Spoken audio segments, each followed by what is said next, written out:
May the 20th, 2022. Yeah, I want to discuss today an aspect of the situation in Ukraine and related issues, which is kind of perhaps a more troubling and dangerous aspect of it, which is the potential nuclear dimension of it, which is kind of in the background. I mean, we've been hearing all kind of somewhat incoherent Russian nuclear threats have been made, I think, over recent, days and so forth. And a lot of that's purely for propaganda purpose. But there's a serious reality behind it all, too, which we need to think about a little bit as we approach the issue. And one thing that came to light yesterday was a phone call between our Secretary of Defense, Lloyd Austin, and his Russian counterpart, Shoigu, I think is how it's pronounced. And the thing is, essentially, what seems to have prompted this is that somewhere around May the 6th, there was allegedly some sort of a nuclear drill related to the Russians' tactical nuclear systems. And apparently, it was determined it was time to get in touch with them and establish what they call a deconfliction line so that at least the militaries of both sides are in communication and kind of have some idea what the others are doing and thinking, and to reduce uncertainty. And also I understand that the thrust that Austin was giving was the idea of pushing for a ceasefire in the Ukraine war, which is interesting because previously we were talking about kind of like pursuing this to the point that Russia was critically damaged in some way. And I've been saying all along that this is a dangerous approach. And so it seems like the reality is starting to set in anyhow. I guess when people start playing around with the nukes, for real, people start getting a little bit, have a slightly different opinion, you might say. So anyhow, by the way, so I want to get into the issue of kind of a little bit of the differences between the U.S. / NATO nuclear posture and the Russian posture, and to kind of get an idea how this could play into potential threats of escalation. So, by the way, if you like these videos, please give me a subscription, subscribe, give me a like, and of course, any comments are appreciated. But I want to kind of attack this subject a little bit. First of all, we talk about the big picture. Okay, generally, open sources suggest that the U.S. has somewhere around 5,000 nuclear weapons of all types, and the Russians somewhere around 6,000. Okay. But that's not the point that is most relevant to what would really be important in this discussion. First of all, that we have a strategic arms limitation reduction treaty regime that's been in place for a long time, and I believe that it was kind of tacitly renewed by executive agreement early in the Biden administration. And essentially that limits both sides to 1,550 nuclear warheads as determined by the counting rules that exist, and I think it's I believe 700 delivery systems. The delivery systems would either be a missile or a strategic aircraft. In the case of the U.S., that would be, of course, the B-2 bomber and the B-52H, and in the case of the Russians, it'd be the Bear Tu-95 and the Blackjack Tu-160 bombers. Okay, so and of course both have submarine. So and at this level, for practical purposes, let's just say that there's a rough parity. And this is not really. I'm not trying to get into the issue of a full-scale nuclear war and what that would be. We know that would be incredibly destructive, and although there's a lot of hyperbole about destroying the world or everybody dies, both of which are wrong, but let's don't get into that. Let's just say that the level of damage would be so high that neither side would want to incur it. I think we can all agree on that. It'd be very high, okay? But this isn't what we're really talking about here. Below that are what we call tactical nuclear weapons.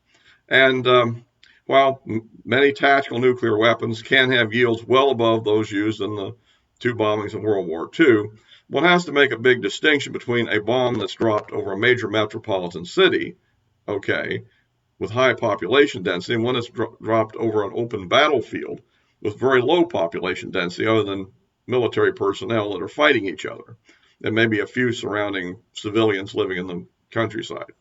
Okay, a totally different impact in terms of loss of human life. I think that's the thing that seem to be mixed in all these trivial comparisons that are thrown around. Okay, where the Russians have a real advantage here is because the U.S. and the West have held to kind of a nuclear dogma that goes something like, nuclear war must never be fought and all that good stuff. Okay, well, that's good. We're all good that we don't have a nuclear war. But what if we did have one? Well, the Russians have postured their system a little bit more along the lines of that, and the U.S. has kind of postured theirs a little bit along the lines we won't have one.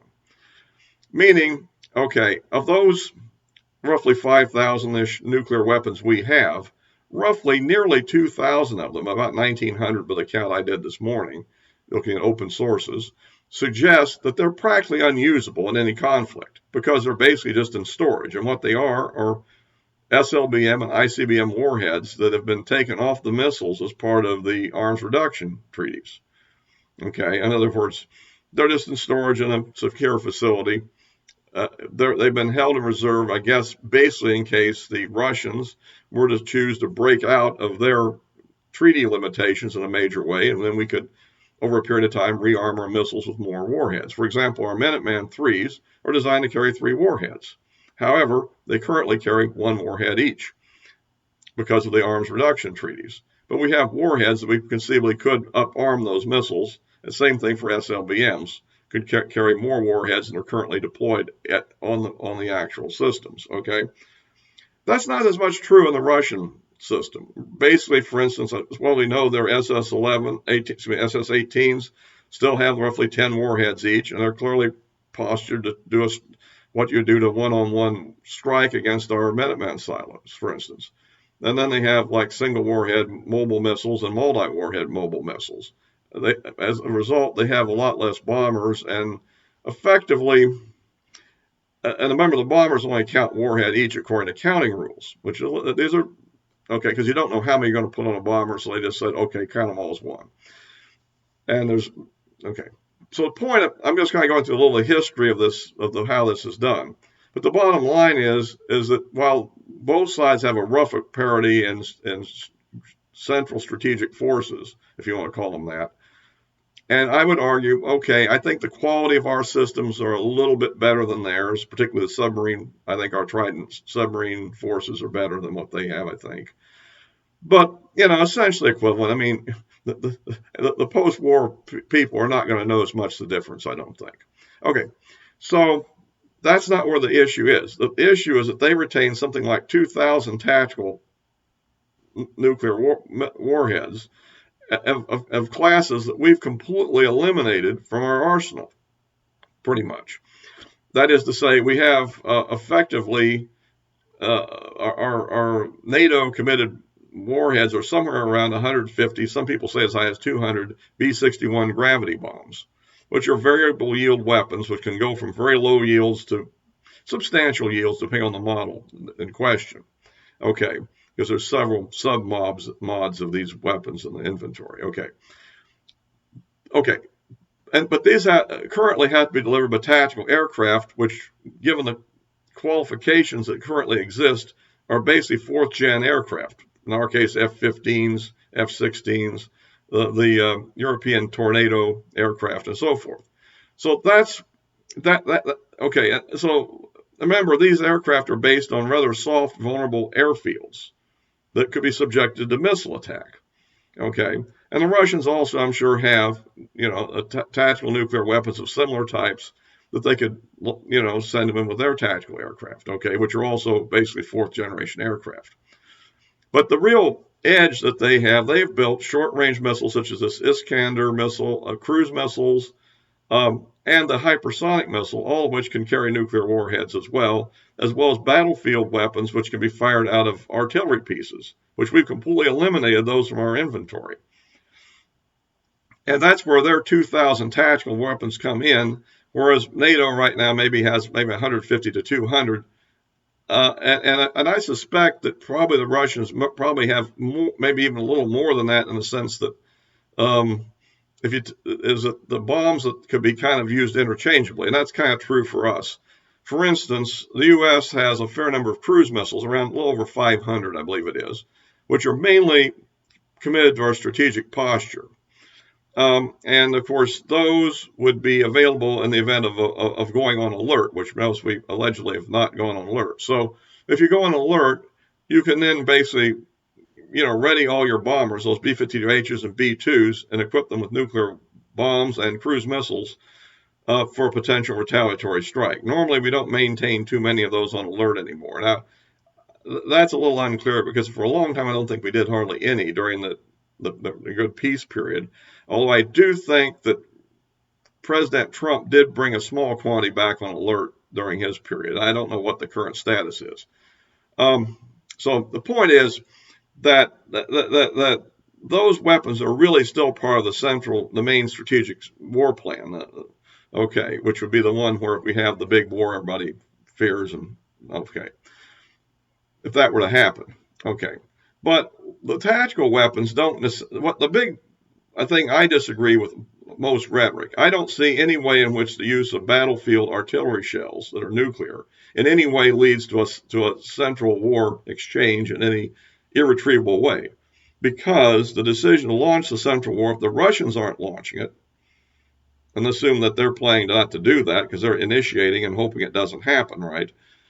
In that scenario, if they're not launching, then we have to decide to launch, and that has to be a decision by the national leadership of the President Trump, President Biden, Prime Minister Johnson, and so forth. And yes, they have some small, about 200 warheads each arsenals to the French and the British, which are basically deployed on submarines for retaliation. Okay, but Biden himself would have to make the call to actually launch this. It would have to be a deliberate action, a conscious decision. It doesn't happen spontaneously on our side, okay? And my opinion is, just because they nuked a few Ukrainian military formations with low-yield bombs, I think we would do all kind of beating of the chest. Maybe we would go on alert, protest, all kind of things. But to actually launch based on that, I don't think so. And again, tactical weapons, if we start, what are we going to do? We're going to start dropping nuclear weapons on Russian forces inside of Ukraine as well. So both sides are dropping nukes on Ukraine. I don't know if Ukraine would be too happy about that, but that's the kind of thing you're talking about. Or we could go ahead and attack Russia with nuclear weapons. That means we're attacking Russia with nuclear weapons first. Okay, we have to take that initiative in that scenario. If we don't take that initiative, it doesn't happen. And that's why I think Russia might very well feel that in a really tight jam, if they were really losing, they would escalate. And the other thing about this whole subject that you have to consider is that these weapons, the effects are a little different in the sense that it's a big difference between if one of these things is set off in the air at optimal airburst altitude in terms of fallout, and if the weapon is actually surface burst, which churns up a crater in the ground, and that dirt and that rocks and all are vaporized into a mix of radioactive debris from the bomb. And that's what the fallout is, okay? If you optimally airburst them, and if it isn't raining right afterwards, where you'd have rain out, effectively, the fallout pretty much just goes into the atmosphere and spreads around the world and causes a probably maybe barely perceptible but identifiable increase in human disease due to the radiation. But it's, let's face it, in the 50s and early 60s, we'd have set off in many megatons of nuclear yield in the air. Okay? And, okay, I'm sure that scientists can say, well, this caused this many deaths and this and that. But it's nothing anybody's going to notice directly. And remember, we're talking about Vladimir Putin, the guy who targets civilians, who put his own troops to dig trenches in the radioactive areas around Chernobyl. So are we really saying that this guy wouldn't take those risks? I wouldn't count on it. So the point I'm trying to say is that this is where people talk about the Russians' nuclear advantage in terms of usable tactical weapons. We would be improvising. We could use some of our strategic cruise missiles as tactical weapons. Fly your B-52H in range of the targets you want to hit and launch them. That's certainly viable. We can send tactical aircraft in and drop the gravity bombs, which were variable yield, and we can tone them down to low yields if we want to. But we're using up a very small supply of these weapons to hit relatively small targets. And presumably the Russians would only be doing this if they thought they were losing anyhow. And the idea would be to block any further Ukrainian advance and basically to get everybody begging for a ceasefire, I think. And so that's where I think, anyway, I'm getting back to my original point. I think that's why Secretary Austin was talking to his counterpart. I think that they're already thinking about, okay, how do we turn this thing off before it gets to the level of the things I'm talking about? Because there always is a problem that if the U.S. gets so motivated that we do decide to strike at targets inside of Russia with nuclear weapons, remember the targets we'd be striking at are only a few hundred kilometers from Moscow. And there's no requirement at all in any of these scenarios for Russia to strike at U.S. territory. And again, although we have these commitments to come to the aid and all this stuff called extended deterrence, I think it takes a tremendous will to actually carry it out. It takes a real act of will to do it, and that's why I think that there's a real risk if things were to go the wrong way of something like this actually occurring. And I'm not sure that the other thing you could get into also is this: if there is actually an attack on Russia, let's say a limited one, what state of alert would Russia go to? The highest state of Russia alert, they have a system which is called perimeter, I guess, sometimes called dead hand. And essentially what it is they activate a system which then activates a set of sensors, which then determines whether they are under nuclear attack and whether their command and control has been disrupted. And if the system, the computer, determines this, it then basically sends out launch orders to their strategic forces to initiate a full-scale war. Okay? It's a little bit like if you ever seen the movie Dr. Strangelove and the Doomsday Device. It's kind of analogous to that. The actual system isn't the same. It's not a series of bombs that just set off in their own territory. No. It's actually launching the same missiles in the strategic inventory. But the point is, it wouldn't necessarily require a human decision at that point to go forward.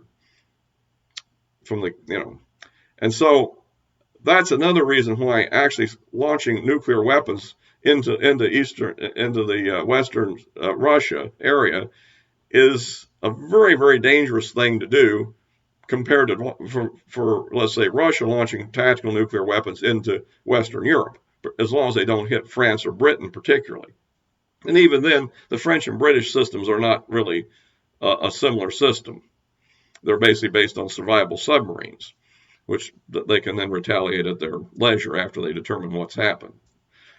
And as I understand, the British have this thing where they have some letter with the commander that if they lose contact with the British command at some point, they would take some action that was specified in the letter. Okay, but I'm just trying to go into some of the details behind this subject that I think that are maybe glossed over. And this is why I think there is a Russian nuclear advantage here, and one that we don't want to press them to the point they try to use. Because it is true that things can spiral completely out of control if it does happen, depending on how strongly we respond, if they did it. Okay. Well, I'm going to wrap this up now. Again, it's kind of a morbid subject, but I think it's something that people ought to think about a little bit and kind of see what the choices that both countries have made over the last many years and the kind of positions it's put them in. Okay. Well, by the way, links to my social media accounts are below, and I'll try to put a link to a document that kind of gives some source data, gives you a general idea of this subject. And I'll close this for now.